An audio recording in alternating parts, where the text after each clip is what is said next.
What's up, everybody? Happy Inauguration Day. It's Monday. Hope you all had a great weekend. Mine was very fun.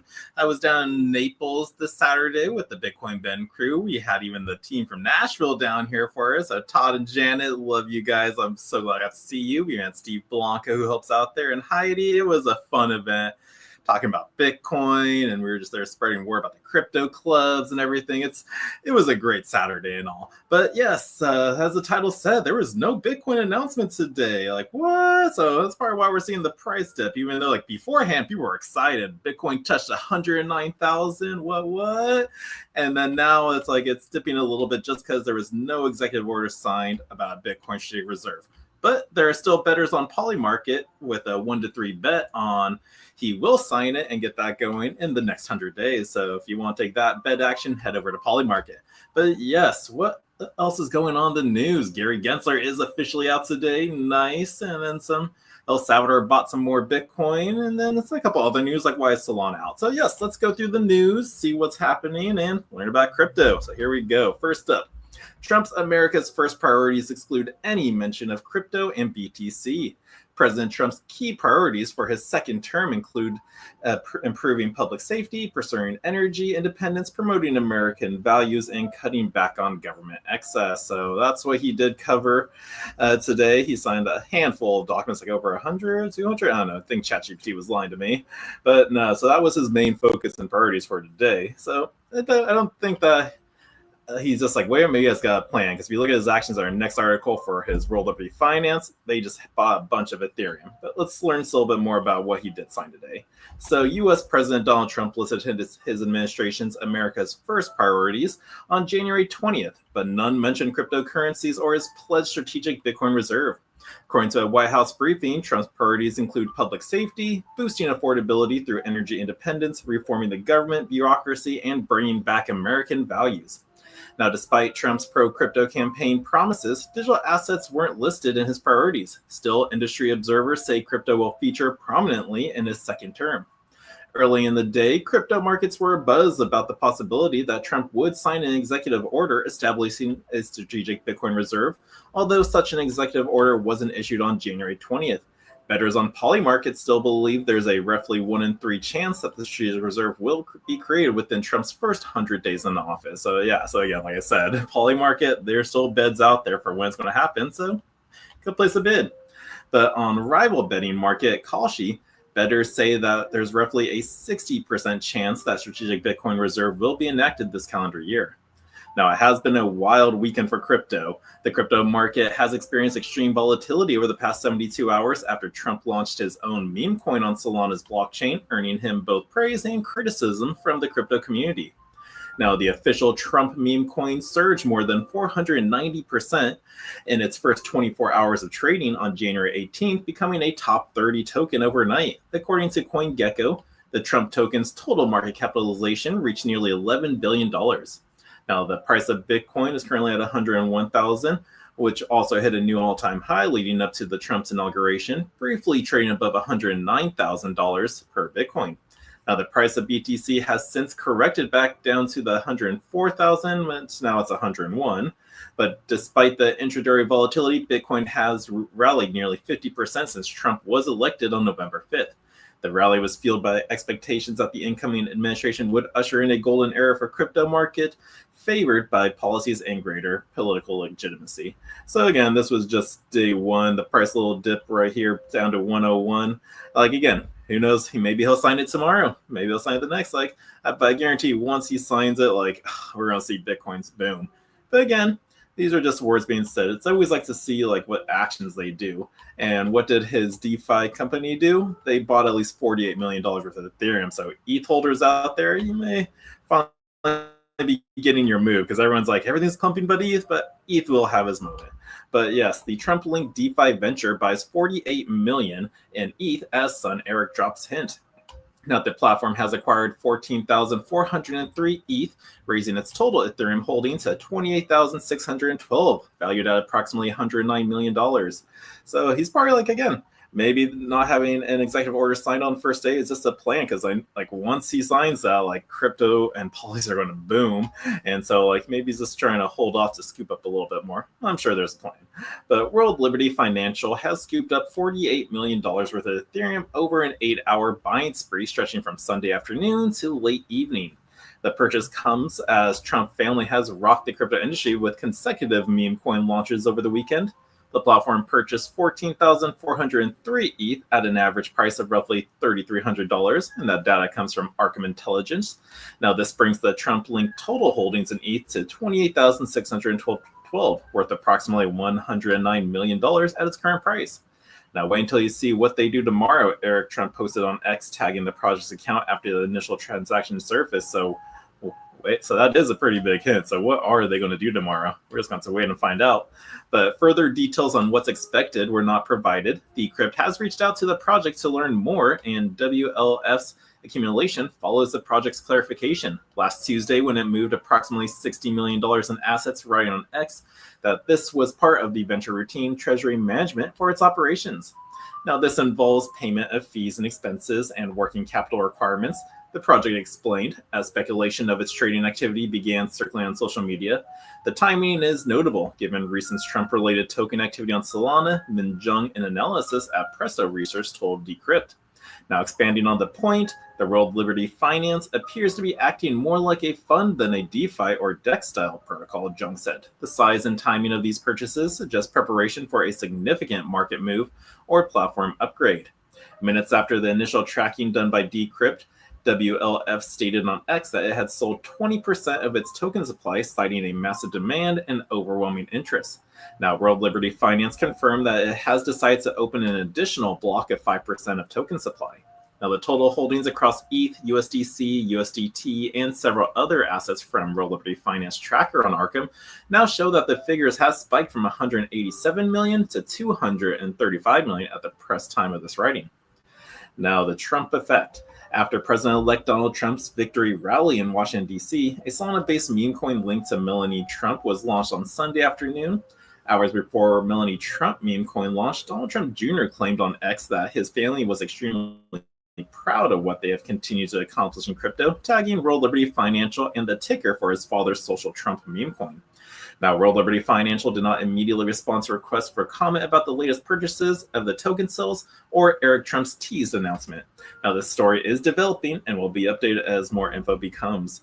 So this news is just coming along right now, and we're just getting bits and pieces. We're just going day by day, but this is the best time right now to be in crypto. Like, we're having a nice little dip. Definitely probably a nice little last minute buy action before everything happens. But that Trump coin, I didn't get any. I think my buddy made like a nice little 2x on it. Was at 3x, but 2x of it made like $700. Not a lot of money. But I think right now that coin is pretty much down right now. Yes, here are crypto bubbles. Yeah, the Trump coin is down 34% right now. Same with Farcoin. No, not Farcoin. I love how Ivan on Tech always calls it. It's the pristine token of 2025. Like every time he calls Farcoin a pristine token, it's hilarious.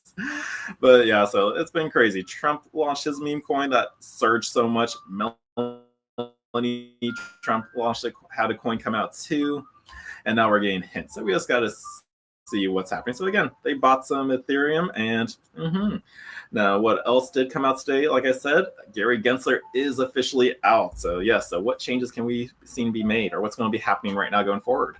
But it's official. Gary Gensler is out at the SEC, and crypto-friendly Mark Uyeda is in. President Donald Trump has elevated Republican Commissioner Mark Uyeda to take over the SEC from a now department, Gary Gensler. So I think Uyeda is just the step-in right now until the official. And what's up, Super Mario? I see her. Super M. Pretty sure that's Mario. I see you over in the corner. But yeah, so Gary is out. Let's hear a little bit more about the step-in right now. So Commissioner Mark Uyeda will take over running the U.S. Securities and Exchange Commission as the agency awaits the Senate confirmations on President Donald Trump's pick for the permanent role, said Paul Atkins.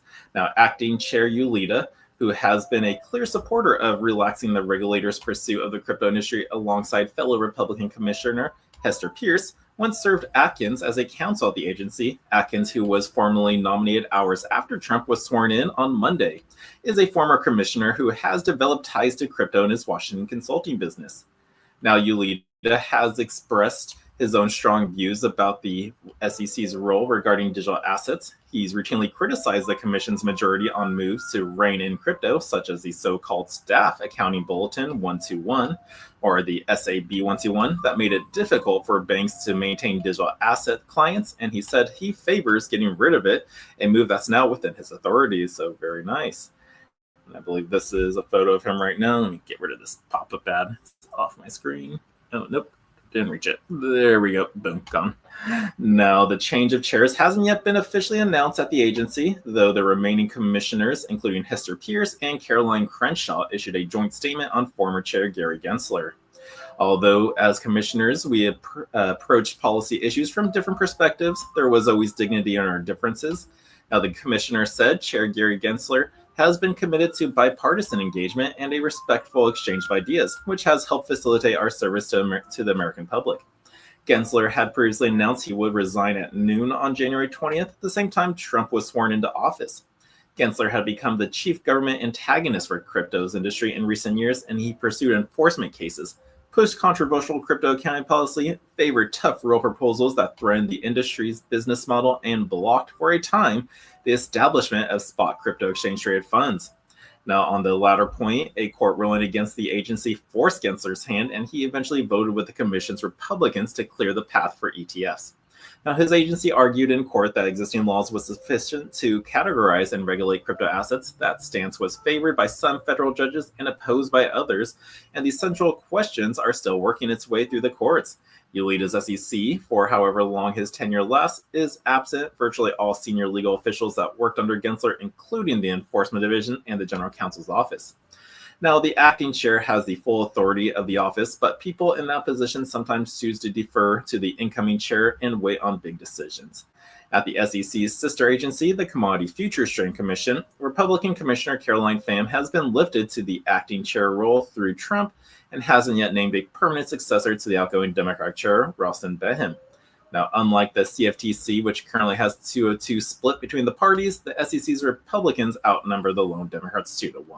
So yeah, so long Gensler. So looking forward to the new commission coming in. And yeah, what's Gensler doing now? I forgot. I think they were saying like he wasn't going to be going into crypto at all or talking, but I forgot what they were saying that he was going to be doing next. But see you later, Gary. I'm looking forward to the new administration coming in and the changes we will see throughout the year or the next 4 years. So it's going to be a fun time. Now, that is really it for the Inauguration Day news, what took place today and everything. Now let's move on to El Salvador buying 11 more Bitcoin despite the MFS pressure to back off of Bitcoin. I think they did a good job. What do you think, Baxter? Yeah, she's just here chilling with me, but she thinks that too. But yes, let's hear a little bit more about this news article. So El Salvador adds 11 Bitcoin to its reserve. Despite IMF pressures to back off BTC, in August, the IMF wrote in a report that many of the risks of Bitcoin's experiment had not yet materialized. So El Salvador just added 11 Bitcoin to its reserve shortly after promising to limit its adoption. El Salvador's Bitcoin office announced in a January 20th Twitter post that it just added another 11 Bitcoin to its strategic Bitcoin reserve. As of press time, 11 BTC are worth more than $1 million, and the announcement follows El Salvador's promising international fund that it would scale back its BTC adoption in exchange for a $1.4 billion loan back in December 2024. Now, discussions around the deal were revealed earlier that month, with the IMF requesting El Salvador stop requiring businesses to accept Bitcoin and restrict the public sector's involvement in crypto activities. That was a baller move. Saying, oh yeah, we're going to back off a little bit, and then goes and buys some more Bitcoin. Way to go, Bukele. Now, Stacey Herbert, the head of El Salvador's National Bitcoin Office, also announced in December 2024 that following the IMF deal, the country would accelerate the pace of its Bitcoin accumulation. The remarks followed the IMF's insisting that El Salvador should limit its Bitcoin adoption multiple times. El Salvador adopted Bitcoin as its legal tender alongside the US dollar in September of 2021 and has since received criticism from the IMF And the policy body warned in 2021 that the country's move to make Bitcoin legal tender raised a number of macroeconomic, financial, and legal issues. So they were going, no, you got to stop it. It's going to hurt us.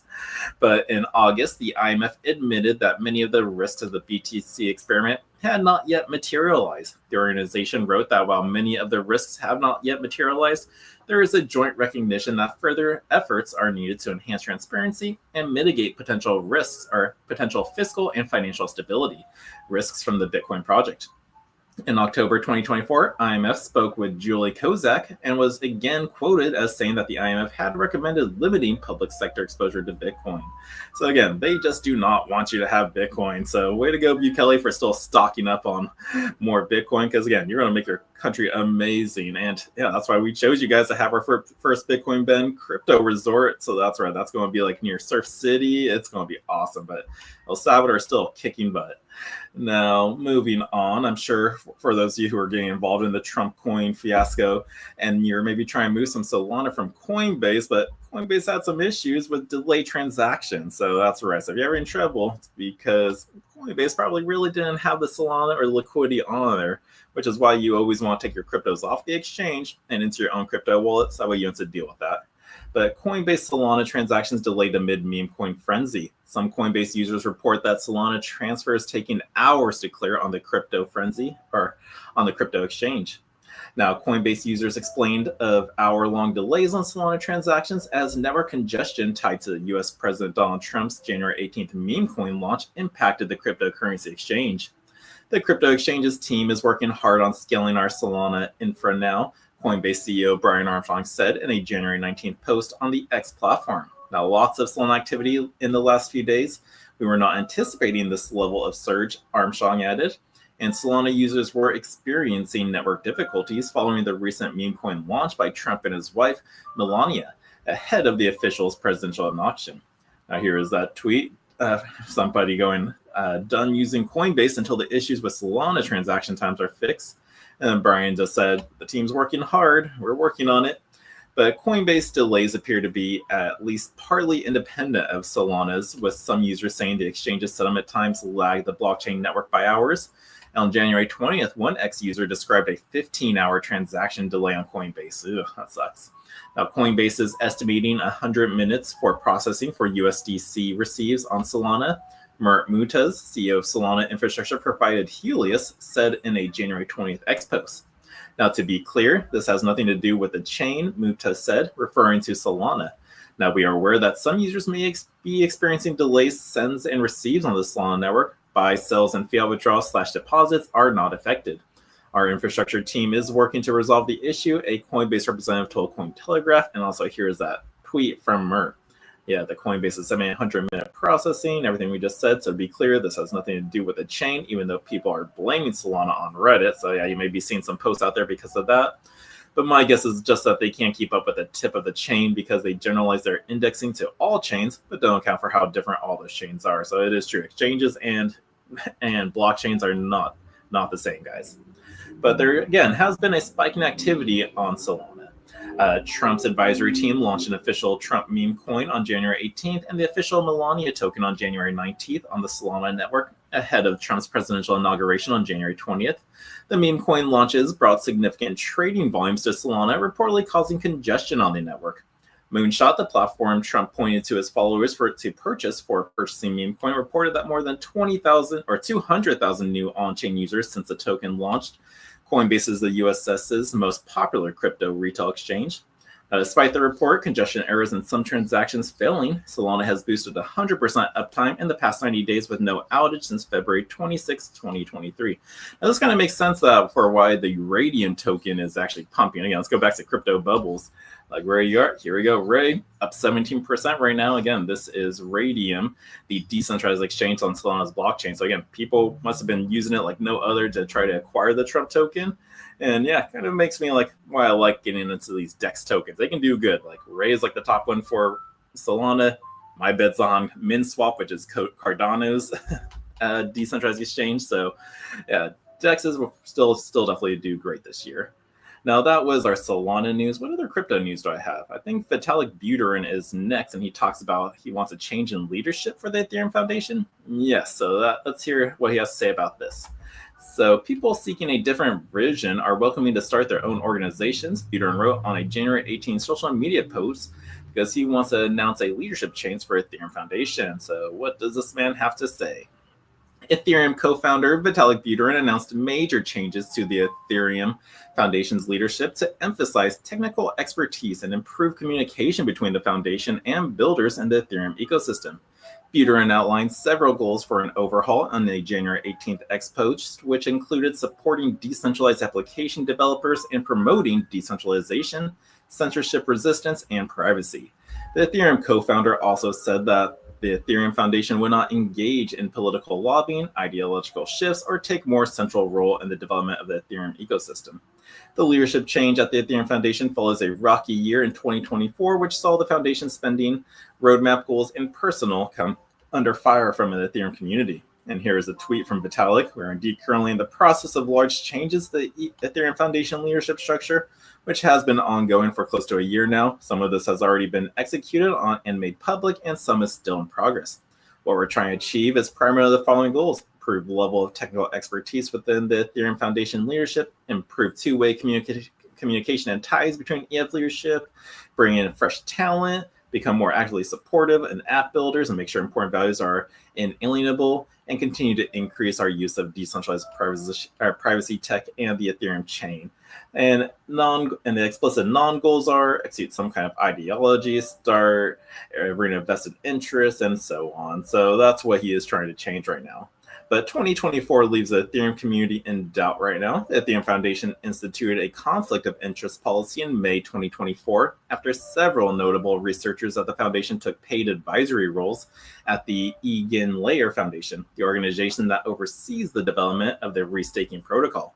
Now, Justin Drake, a longtime researcher at the Ethereum Foundation, accepted a paid advisory role at the Ethereum Foundation in May 2024, followed by Dan Feast.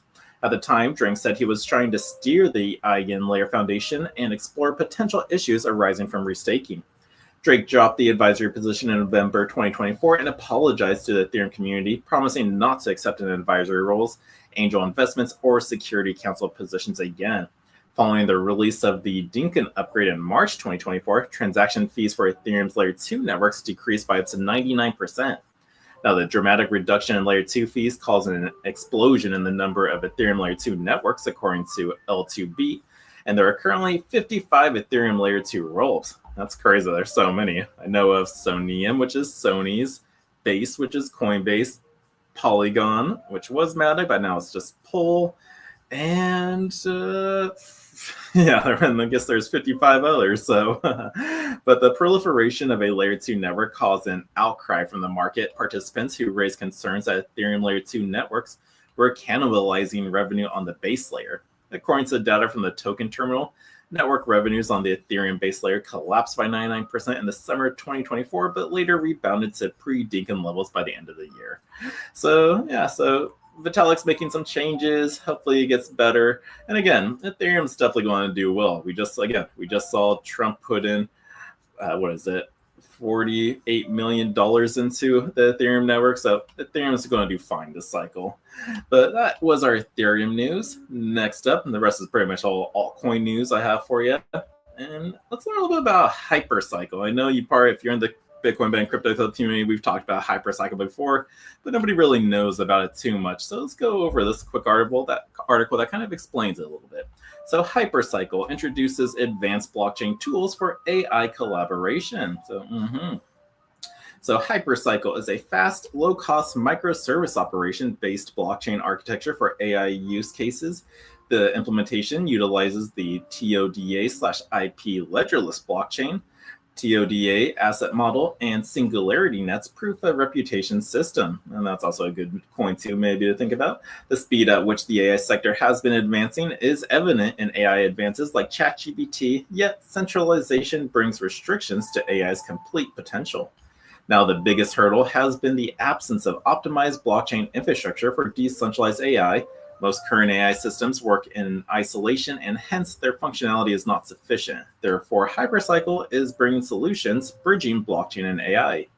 HyperCycle's layer 0++ nature allows AI agents to work together securely and efficiently. And again, AI agents are being utilized a lot more right now and getting even better. And they're going to need a way to communicate with each other efficiently. And here's where HyperCycle comes in. HyperCycle's blockchain layer is much more advanced than normal blockchains, making for better AI collaboration. HyperCycle's unique design implies that HyperCycle is not merely just a layer 0, it runs a layer 0++, which runs using the Theta/IP protocol. Now, it is a similar internet TCP/IP-like structure where data gets broken down into small packets for distributed processing. HyperCycle is a foundation network, but it also offers the features for advanced functionality. HyperCycle can work as a single blockchain or as a bridge between other networks indicated by the ++. Hence, it can be extended to other blockchains such as Bitcoin, Ethereum, and Cardano instead of competing with them. HyperCycle's structure consists of autonomous agents acting on their transaction histories and reputations. Depending on the need, the agents form a collaboration group or ring to achieve consensus mechanisms that can be ledgerless or hierarchically sharded. HyperCycle's native cryptocurrency is HYPC and provides access to the network and backs AI applications through agent operations. HyperCycle's network and ecosystem is powered by HyperShare smart contract. HyperShare is a smart contract within the network's ecosystem to handle the value and revenue the HyperCycle computational nodes generate. HyperCycle's AI compute network uses S tokens, which is ownership, and R tokens, which is revenue sharing, to enable collaborations and operations of nodes. HyperShares are made simple to create via the shares creation wizard, linking HyperCycle tokens with no licenses. Now, based on HyperShare's understanding of how nodes capacity can bring real earning potential, the platform was designed to provide a streamlined and collaborative approach to managing nodes. This allows users to take advantage of greater capacity and maximize the participation in the network. It is also planning updates with advanced tools such as governance and tiling as a service. HyperCycle can be used by media networks for efficient ratings and reward systems, decentralized finance, swarm AI, computer processing, and decentralized payments, public and private chain interoperability. The network users earn by selling computing power and participating in AI collaborations, and they can integrate their AI system into a network of AI that supports AGI better. The application of HyperCycle solves complex problems by allowing swarm AI agents to cooperate seamless and frequently. This makes a way for faster, low-cost, high-frequency trading in a decentralized finance. So that's a lot out there for what HyperCycle does. Do you still get it? Probably not. But that actually helped me out a little bit more because I did buy this coin a couple months ago. It's still down. It hasn't made its move yet. But no, I'm glad I learned a little bit more about this right now. So yeah, just a way for AI agents communicate, spread information a little bit more.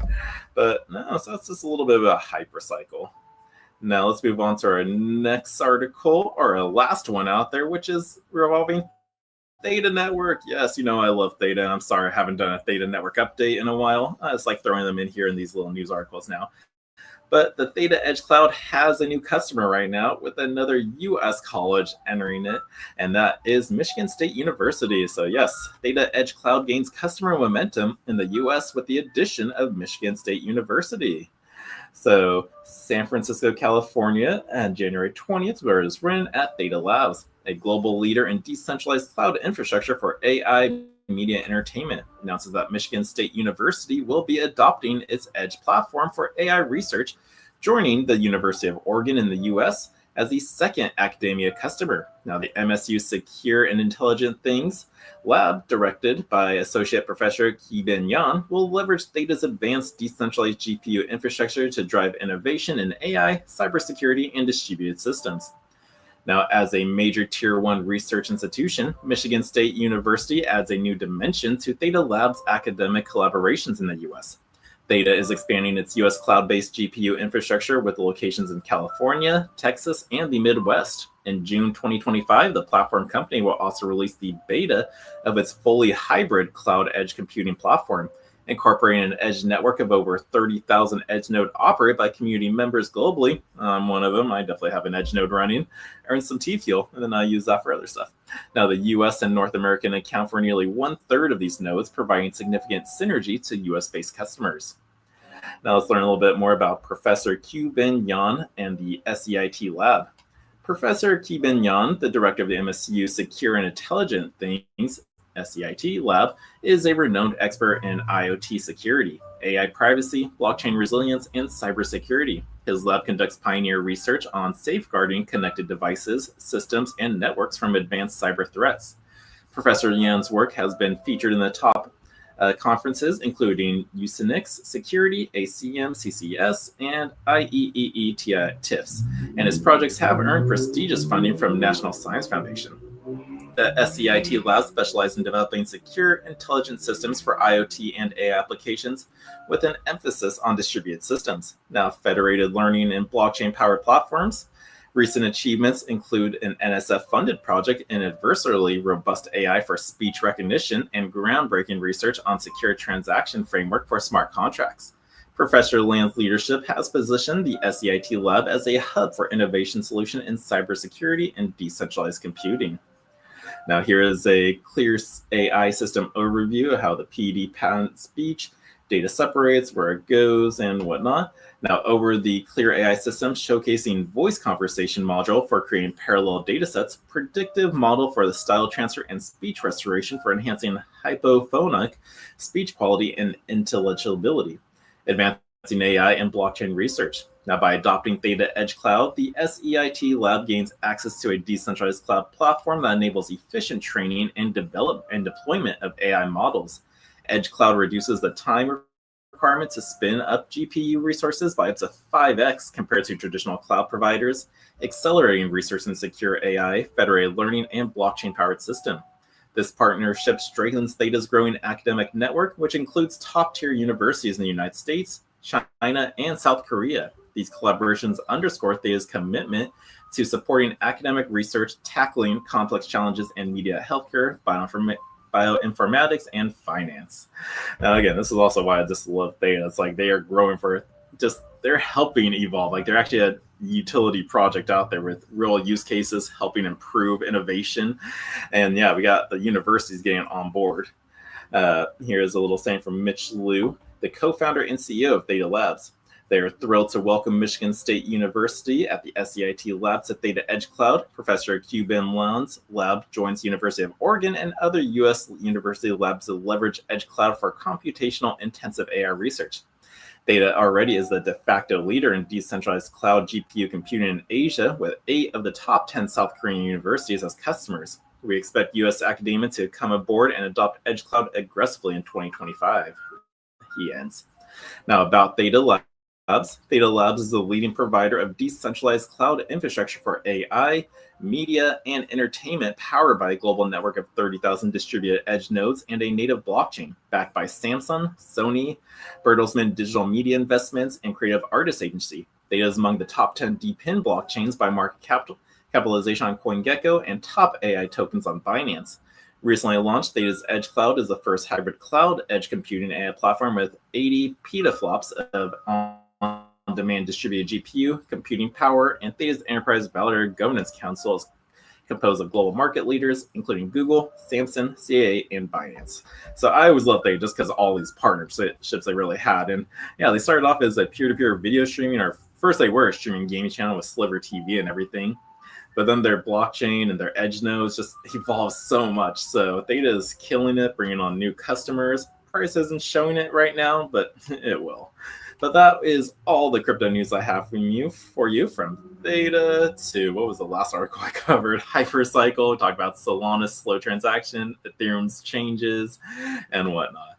But let's see what the fear and greed index holds for people right now. How are the emotions holding up? Let's go to CoinMarketCap and take a look. Bitcoin's currently at 102,000. It's slowly moving up. And people are at a 59 neutral. So we've been at 51, 50s right now, mid 50s right now this whole week.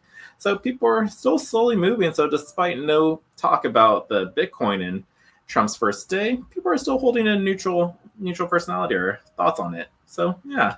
But yeah, so thank you everyone for tuning in tonight. Baxter's tired. I got to get the newsletter out for the club and still hit the gym. So thank you all for tuning in. Don't forget to like and subscribe on your way out, and I will see you again soon. Peace.